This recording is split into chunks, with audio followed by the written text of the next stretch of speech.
അരി കുതിർക്കുകയോ അരക്കുകയോ ഒന്നും തന്നെ വേണ്ട. രാവിലെ എളുപ്പത്തിൽ ഉണ്ടാക്കിയെടുക്കാൻ പറ്റിയിട്ടുള്ള ഇൻസ്റ്റൻ്റ് ആയിട്ടുള്ള ഒരു ബൺദോശയുടെ റെസിപ്പിയാണ് കേട്ടോ ഇന്ന് ഷെയർ ചെയ്യുന്നത്.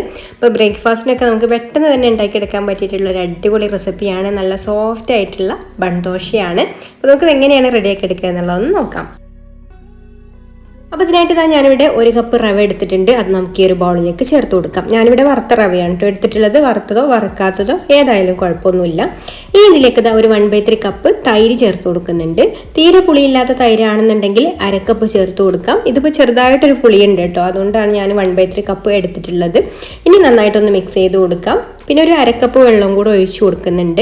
കാരണം നമ്മൾ വറുത്ത റവയാകുമ്പോൾ വെള്ളം കുറച്ച് കൂടുതലായിട്ട് വേണ്ടി വരും കേട്ടോ. വറുക്കാത്ത റവയ്ക്ക് അധികം വെള്ളം വേണ്ടി വരില്ല. അപ്പോൾ നമ്മൾ എടുക്കുന്ന റവയുടെ അളവിനനുസരിച്ചിട്ട് വെള്ളം ചേർത്ത് കൊടുക്കാം. അപ്പോൾ ഞാനിതിലേക്ക് ഒരു 1/2 കപ്പ് വെള്ളം കൂടെ ചേർത്ത് കൊടുത്തിട്ട് ഒന്ന് നന്നായിട്ട് മിക്സ് ചെയ്ത് കൊടുത്തിട്ട് ഒരു 10 മിനിറ്റ് ഇതൊന്ന് മാറ്റി വെക്കുന്നുണ്ട്. 10 മിനിറ്റിന് ശേഷം ഞാനിവിടെ ഒരു മിക്സിയുടെ ജാർ എടുത്തിട്ടുണ്ട്. അതിലേക്ക് നമ്മൾ മിക്സ് ചെയ്ത് വെച്ചിട്ടുള്ള റവ ചേർത്ത് കൊടുക്കാം. റവ നല്ല ടൈറ്റ് ആയിട്ടാണ് കേട്ടോ ഇരിക്കുന്നത്. ഒരു വെള്ളമൊക്കെ വലിച്ചെടുത്ത് റവ ഒന്ന് സോഫ്റ്റായി വന്നിട്ടുണ്ട്.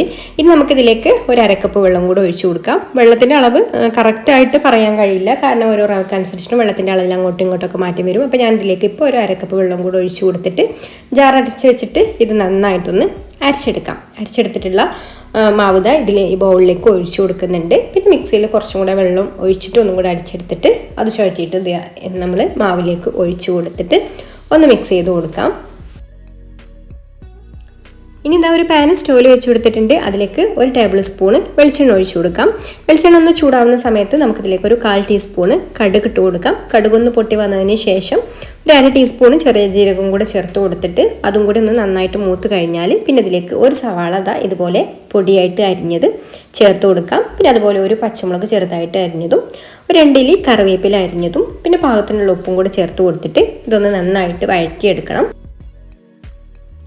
അപ്പോൾ ഇതുപോലെ ഒന്ന് വാടി കഴിഞ്ഞാൽ പിന്നെ നമുക്ക് ഫ്ലെയിം ഓഫ് ആക്കിയിട്ട് ഇത് മാറ്റി വെക്കാം. എന്നിട്ട് നമ്മൾ നേരത്തെ അരച്ച് വെച്ചിട്ടുള്ള ഒരു മാവിലേക്ക് 1/4 ടീസ്പൂണ് ബേക്കിംഗ് സോഡ ചേർത്ത് കൊടുക്കുന്നുണ്ട്.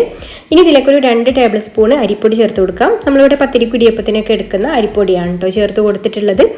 പിന്നെ പാകത്തിനുള്ള ഉപ്പും ഒരു 2 നുള്ള് കായപ്പൊടിയും കൂടി ചേർത്ത് കൊടുക്കുന്നുണ്ട്. എന്നിട്ട് നന്നായിട്ടൊന്ന് മിക്സ് ചെയ്ത് കൊടുക്കുക. ഈ പൊടിയൊക്കെ ഒട്ടും കട്ടയില്ലാതെ നന്നായിട്ടൊന്ന് ഇതിൽ മിക്സ് ആയി കഴിഞ്ഞാൽ പിന്നെ നമ്മൾ ഇതിലേക്ക് ചേർത്ത് കൊടുക്കുന്നത് നമ്മൾ നേരത്തെ വഴറ്റി വെച്ചിട്ടുള്ള ഒരു ഉള്ളിയുടെ മിക്സ് ഉണ്ടല്ലോ, അതും കൂടെ ചേർത്ത് കൊടുത്തിട്ട് നന്നായിട്ടൊന്ന് മിക്സ് ചെയ്ത് കൊടുക്കാം. അപ്പോൾ നല്ല തിക്കായിട്ടാണ് മാവ് ഇരിക്കുന്നതെന്നുണ്ടെങ്കിൽ ഈ ഒരു സമയത്ത് നമുക്ക് വെള്ളം പാകമാക്കി എടുക്കാം കേട്ടോ. അപ്പോൾ ഇതുപോലെ ഒരുപാട് ലൂസായിട്ടല്ല ഈ ഒരു ബാറ്റർ വേണ്ടത്, എന്നാൽ ഒരുപാട് തിക്കായിട്ടും അല്ല, അങ്ങനെയുള്ള ഒരു പരുവത്തിലാണ് കേട്ടോ. ഈ ഒരു പരുവത്തിലാണ് നമുക്ക് ബൺദോശയ്ക്ക് വേണ്ട ബാറ്റർ വേണ്ടത്. അപ്പോൾ നമ്മുടെ ബാറ്റർ ഇവിടെ റെഡി ആയിട്ടുണ്ട്. ഇനി ഞാനിതുപോലെ നടുഭാഗം ചെറുതായിട്ടൊരു കുഴിഞ്ഞിട്ടുള്ള ഒരു പാൻ എടുത്തിട്ടുണ്ട്. ഞാനിവിടെ വെള്ളപ്പച്ചട്ടിയാണ് കേട്ടോ എടുത്തിട്ടുള്ളത്.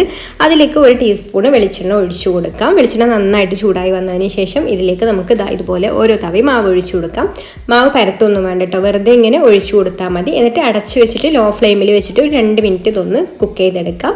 ഇനി ഇതൊന്ന് തിരിച്ചിട്ട് കൊടുക്കാം. എന്നിട്ട് ഈ ഒരു ഭാഗം കൂടെ ഒരു 1 മിനിറ്റോ 1.5 മിനിറ്റോ ഒക്കെ ഒന്ന് കുക്ക് ചെയ്തെടുത്താൽ നമ്മുടെ അടിപൊളിയായിട്ടുള്ള ബൺദോശ ഇവിടെ റെഡിയായി. പെട്ടെന്ന് തന്നെ റെഡിയാക്കാൻ പറ്റുന്ന ഒരു അടിപൊളി ദോശയാണത്. നല്ല ടേസ്റ്റുമാണ് കഴിക്കാൻ. വീഡിയോ ഇഷ്ടമായിട്ടുണ്ടെങ്കിൽ ലൈക്ക് ചെയ്യാനും ഷെയർ ചെയ്യാനും ചാനൽ സബ്സ്ക്രൈബ് ചെയ്യാനും ഫേസ്ബുക്കിലാണ് കാണുന്നതെന്നുണ്ടെങ്കിൽ പേജ് ഒന്ന് ഫോളോ ചെയ്ത് സപ്പോർട്ട് ചെയ്യാനും മറക്കല്ലേ. അപ്പം മറ്റൊരു നല്ല റെസിപ്പിയുമായിട്ട് അടുത്ത വീഡിയോയിൽ കാണാം. താങ്ക്